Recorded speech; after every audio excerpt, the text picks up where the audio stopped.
Hi friends, എൻ്റെ പുതിയ വീഡിയോയിലേക്ക് എല്ലാവർക്കും സ്വാഗതം. ഇന്ന് കുറച്ച് വാളമീൻ കിട്ടിയിട്ടോ. അപ്പോൾ നമുക്കത് എങ്ങനെ ഫ്രൈ ചെയ്യുന്നതെന്ന് നോക്കാം. എൻ്റെ വീഡിയോ ആദ്യമായിട്ട് കാണുന്നവരുണ്ടെങ്കിൽ ഒന്ന് സബ് ചെയ്യണേ. ഇനി നമുക്ക് കറിവേപ്പില, ഒരു ചെറിയ കഷ്ണം തക്കാളി, പച്ചമുളക്, വെളുത്തുള്ളി, ഇഞ്ചി, കൊച്ചുള്ളി, പെരുംജീരകം, മഞ്ഞൾപ്പൊടി, മുളക് പൊടി, കുരുമുളക് പൊടി എന്നിവ എടുത്തിട്ടുണ്ട്. ഇവയെല്ലാം നമുക്ക് ജാറിലേക്ക് ഇട്ട് കൊടുക്കാം.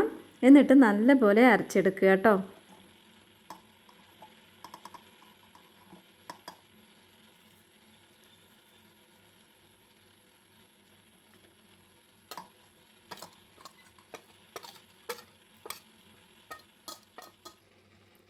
ഇനി നമുക്ക് കുറച്ച് വെള്ളവും ആവശ്യത്തിന് ഉപ്പും ചേർത്തിട്ട് നന്നായിട്ടൊന്ന് അരച്ചെടുക്കാം കേട്ടോ.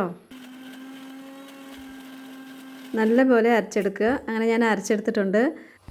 അതിനുശേഷം വൃത്തിയാക്കി വെച്ച ആ മീനിലോട്ട് നമുക്ക് അരപ്പ് ചേർത്ത് കൊടുക്കാം. എന്നിട്ട് നന്നായിട്ടൊന്ന് മിക്സ് ചെയ്ത് കൊടുക്കുക കേട്ടോ.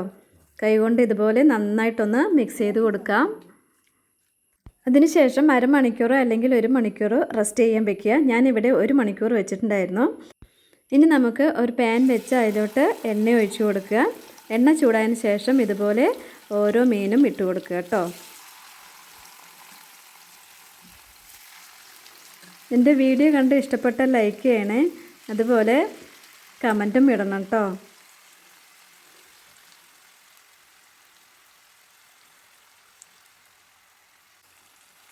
കുറച്ച് കറിവേപ്പിലയും കൂടെ അതിന് മുകളിലേക്ക് ഇട്ട് കൊടുക്കുക. എന്നിട്ട് നമുക്ക് ഫ്രൈ ചെയ്തെടുക്കാം. ഒരു വശമായിട്ടുണ്ട്, ഞാനതിനെ തിരിച്ചിട്ട് കൊടുക്കുകയാണ്. ഈ ഭാഗവും നന്നായിട്ട് ഫ്രൈ ചെയ്തെടുക്കുക.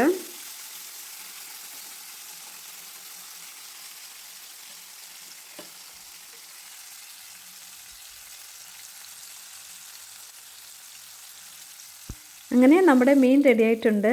നല്ല ടേസ്റ്റാണ്. ഇതുപോലെ ഫ്രൈ ചെയ്യുകയാണെങ്കിൽ എല്ലാവരും ഒന്ന് ട്രൈ ചെയ്ത് നോക്കുക. അപ്പോൾ അടുത്ത വീഡിയോ കാണുന്നത് വരെ ബൈ. Thank you.